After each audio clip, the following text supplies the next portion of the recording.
Yes, for additive jimbaniriza kade kan mwasibye mutya muli mutya ngenda kubasaba musubscribing ate munyigire kade batemedeka abali kata ni Saudi Arabia mwe abasinziza mu gwanga lya Oman mbagamba nti muli bamanyi nnyo kubanga mugi followinga n'okubanga mwasubscribinga ne munyigane kade bane updates zibasamba tambula okwetula eggwanga Uganda. Sammy Owa Mighty family yakwatiddwa police mu gwanga lya Kenya. Yange sawa zinali ku police mu gwanga lya Kenya bina masawo byona wabula bagamba nti Pastor Bugingo nti oba yamukwasiza police. Jukira Sammy Owa Mighty family ebanga lisema begavayo nga asabula Pastor Rosias Bugingo abasinga palanzo kubanga biteka mu Pastor Rosias Bugingo dala kitofu Pastor Bugingo yasidise abasirikale oba bambega mu gwanga lya Kenya ne bakwata Sammy kubanga kyategese nti Sammy yabadde ndoza afuluma gwanga lya Kenya kubanga Sammy abadde atera okutambula mawanga agasinga agomu Africa olusi nomulabako DRC olusi nomulabako wa katugeze mu gwanga lya Mali olusi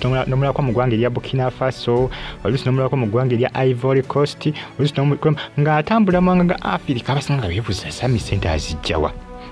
Sammy abasanga bebuza Sammy center azijjawa era abasinga bava ne bagamba n'ogamba nti oba oli awo Sammy banankyukakyuka oba bana struggle yabali amu olukwe abasinga beekengera Sammy ne bagamba Sammy center ozijjawa Sammy tobanga walya abasinga naliko kubanga kwaki bamwekengera era esaa zino Sammy abasinga bamugjamu obwesige bamukyawa naddala banankyukakyuka bana struggle abasinga bagamba nti Sammy alabika ayina kafuna akasente ayina akasente kafuna Tiana kasente kafuna nenga munange Sammy yakwatiddwa olunaku olw'eggulo zali ndo sawa ng'emwezi olw'eggulo ezaka ezekiro sawa ndo zange emwe ekiro ziti lwakoma amawulire gatansi kubanga gatambula sawa ndo zanga nnya okutandika okutraininga ku social media nenga yakwatiddwa sawa zawaddenga emwe olw'eggulo yakwatiddwa ku police bagiyita Vitengeni police station mu ggwanga erya Kenya police post gye bamutuusizza bamukwatidde ku airport Sammy bamukwatidde ku airport tetumanyi ani kubanga abasinga bagala biteeka mu Pastor Bugingo manyi Sammy Owa Mighty family bamukwaba bazinga basabula Pastor Rosias Bugingo kozale musajja mukwa manyikiddwa nga yeekolera wabula kinaka kasifa bulungi nti owa Pastor Bugingo abinamu omukono ebya Sammy okwatibwa mu ggwanga erya Kenya nenga munange bwe mukwe bitambatambula kadde kano ku social media ngenda kusaba subscribing atonyigene kale bagita fa additive jimbani updates ezina value mbana moyo gabagatambula okwetula eggwanga Uganda bwato byakoze ki bwato byakwatiddwa naye ng'ekyamukwasiza kikyatankanibwa n'oyo eyamulondodde eyamutrakinze kubanga kuno wadenga ku trackinga kwenyisikiza nti omuntu yadde amutambulirako yabadde amulinnya lyanda ku lyanda ngabona gamba omuntu nti on your tail kugamba olinga ngabona gamba omuntu nti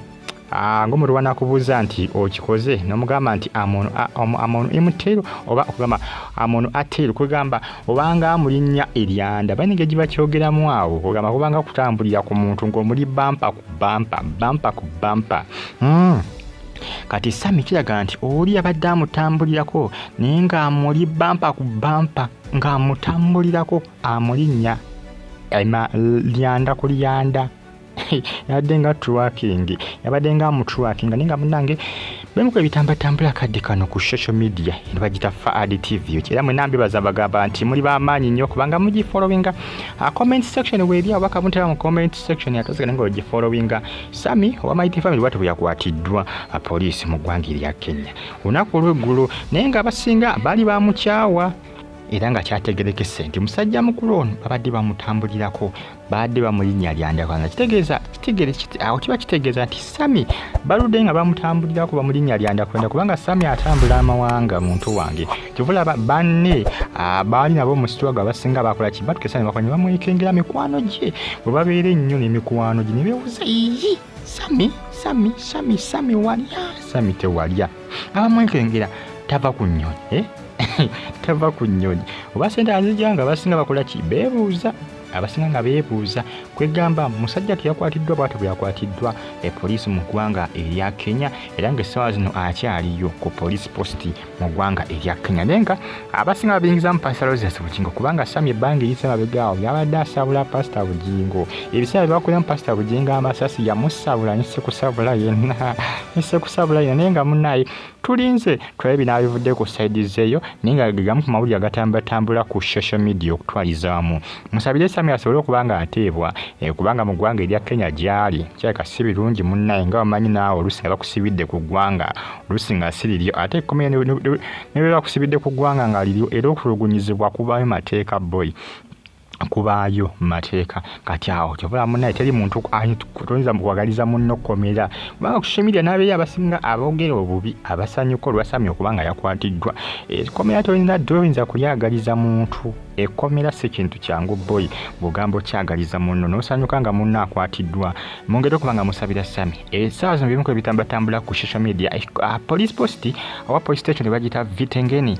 police station kitegeeza nti Sammy Owa Mighty Family essaawa zino gyali mpana kakati akyaliyo mu Kadukulu tulinze tulabe kiki lwaki baamukutte ensonga ki ezaamukwasiza kituufu waliwo abadde bamutambulirako kituufu Pastor Bugingo abinamu omukono ku kukwatibwa kwa Sammy mu ggwanga erya Kenya kituufu Pastor Bugingo abinamu omukono tulinze byonna tujja kuba tubitegeera eno bagita Faadi TV kimwe nnyo kubanga munfollowinga mwe n'abasubscribinga kyamaanyi kye mwakola gwatanaba kubanga osubscribinga ngenda kukusaba osubscribinga ate onyigene kale munambe basabagamba ati muli battabu nnyo muli babode nnyo kubanga mugifollowinga zo updates mba nazo each and every single day just making sure nga osubscribinga onyigene kale bwatyo Sammy mbu yakwatiddwa bwatyo Sammy bwe yakwatiddwa ndowooza baamulinnye lyanda kulyanda kubanga kutulakinga muntu kiraga nti baludde nga bamutambulirako oba si ekyo nga bafunye ka chansi akamubaka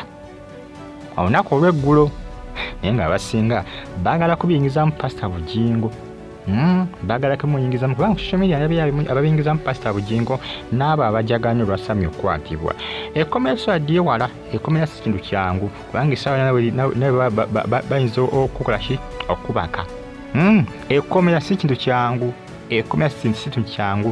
kubanga ayiseesinga amakomera olusibu lusibu gwe bakwata nti abantu omusango oluusi nedda bayinza okujja ne bakuyola buyozi naye n'ogenda maawe bayodde ogenda nga tokitegedde kubanga mbalaba ku social media bakola ki basanyuka bakola biki ku social media platforms ezisinga